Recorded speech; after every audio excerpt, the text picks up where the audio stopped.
বাসে হামলা ও ভাঙচুরকে কেন্দ্র করে রাজধানীর সায়েন্স ল্যাব এলাকায় সংঘর্ষে জড়িয়েছেন ঢাকা কলেজ আর সিটি কলেজের শিক্ষার্থীরা। এই ঘটনায় অন্তত 15 শিক্ষার্থী আহত হন। বন্ধ হয়ে পড়ে সড়কে যান চলাচল। এদিকে পুলিশ ও সেনাবাহিনীর কঠোর অবস্থানে পরিস্থিতি স্বাভাবিক হয়। পরে ঢাকা কলেজের পক্ষ থেকে 9 দফা দাবি উত্থাপন করা হয়। বিস্তারিত প্রতিবেদনে। বুধবার বিকাল ৩টায় হঠাৎ রাজধানীর সায়েন্স ল্যাবে সংঘর্ষে জড়িয়ে পড়েন ঢাকা কলেজ ও সিটি কলেজের শিক্ষার্থীরা। আহত হন অন্তত 15 শিক্ষার্থী।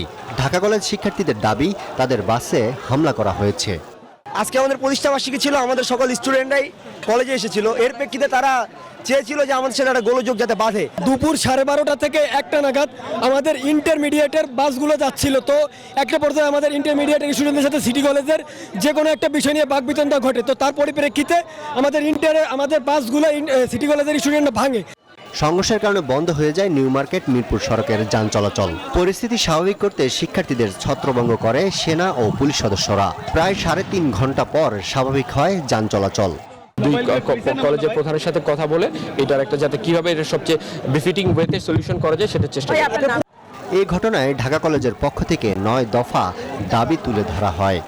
সুষ্ঠু তদন্তের মাধ্যমে যারা দায়ী তাদেরকে শাস্তির আওতায় এনে এর একটি সুষ্ঠু বিধান আমরা চাই। তাই পরিকল্পিতভাবে ঢাকা কলেজের 184তম প্রতিষ্ঠাবার্ষিকীতে হামলা করে বর্তমান সরকারকে ব্যর্থ করার পরিকল্পনা করা হয়েছে। এই ঘটনার সুষ্ঠু তদন্ত করে দোষীদের শাস্তি ও স্বরাষ্ট্র উপদেষ্টার হস্তক্ষেপ দাবি করেন ঢাকা কলেজ কর্তৃপক্ষ। আরিফুল ইসলাম, নিউজ 24, ঢাকা।